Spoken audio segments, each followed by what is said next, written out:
Alors, je m'appelle Solène Bakowski, je suis l'auteure de 7 romans. Auparavant, je faisais du roman noir et voilà 2 ans, j'ai décidé de changer d'étagère et de rentrer en littérature générale. Donc ça a commencé avec Rue du Rendez-vous, paru l'année dernière aux éditions Plomb et très récemment en poche aux éditions HarperCollins. Et puis cette année, avec Il faut beaucoup aimer les gens, aux éditions Plomb, que j'ai eu le bonheur de voir figurer parmi les derniers finalistes du prix Maison de la Presse, ce qui m'a fait super plaisir. Alors, Il faut beaucoup aimer les gens met en scène au début un enfant qui s'appelle Eddy, il a 11 ans, et il se rend, comme tous les gamins de 11 ans, au collège. Et sur la route, il va voir une SDF. Lui, il a les yeux un petit peu au ras du sol, donc il va prendre le temps de s'arrêter. Il va se rendre compte qu'elle est décédée, en tenant dans la main notamment des photomatons. Il va appeler la police, qui va mettre 3 quarts d'heure à arriver, 3 quarts d'heure que lui va passer à côté d'elle. Et quand la police arrive, mue par une espèce de pulsion d'enfant qu'il ne va jamais s'expliquer, il va lui dérober ce qu'elle tient dans les mains. 20 ans se passent, c'est quelque part dans un coin de sa mémoire, et puis son père décède, donc il doit vider l'appartement de son enfance, et là il retombe sur les effets personnels de cette femme. Du coup, il est curieux, il a envie de savoir ce qu'elle est devenue après ces 3 quarts d'heure, et il apprend assez vite qu'elle a été enterrée sous X. Et là, il a une bouffée de culpabilité immense qui le submerge. Il se dit que si cette femme n'a pas pu être identifiée, c'est peut-être parce qu'il lui a volé ce qui aurait pu permettre son identification. Du coup, il décide de rendre à cette femme l'histoire qu'il est persuadé de lui avoir volée et de partir à la recherche de ceux qui l'ont connue. Alors le point déclencheur de cette histoire, en fait, il se situe à 50 mètres de chez moi. J'étais partie me promener et là je suis tombée sur une affiche collée sur un poteau sur laquelle était écrit « Ici est décédé Joseph B. Si vous l'avez connu, merci de nous contacter ». C'était une affiche qui avait été déposée là par le collectif des morts de la rue que je ne connaissais pas à ce moment-là. En la voyant, ce qui m'a frappée d'abord, c'est mon indifférence et puis celle de tous les habitants de cette rue, parce qu'un type était mort là, juste devant ma fenêtre. J'étais sans doute passée devant lui une centaine de fois et je lui avais jamais accordé un seul regard.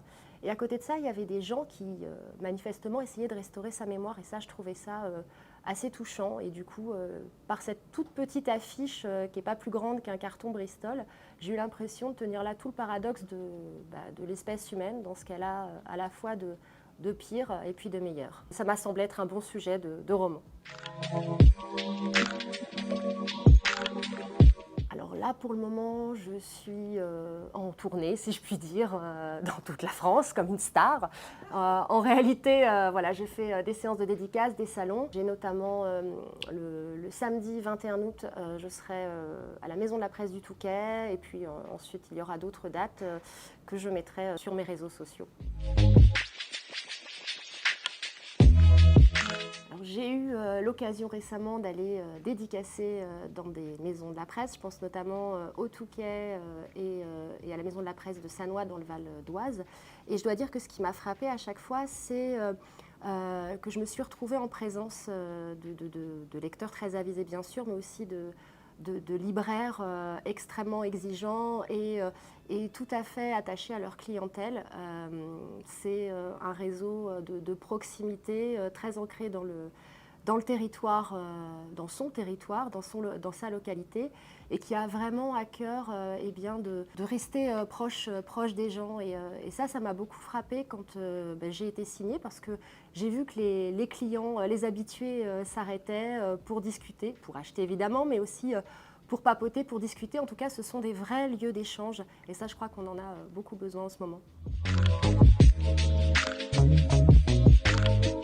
Alors, je ne sais pas quand sortira le prochain roman. Tout ce que je peux vous dire, c'est que je m'y attelle beaucoup, et que là, je vais rentrer dans un tunnel d'écriture qui va durer quelques mois. Donc, j'espère être en mesure de vous proposer une nouvelle histoire, peut-être au printemps prochain ou à l'automne prochain, mais en tout cas, courant 2023. En espérant de voir ce nouveau roman figurer pour le prix Maison de la Presse 2023, puisqu'on ne lâche rien.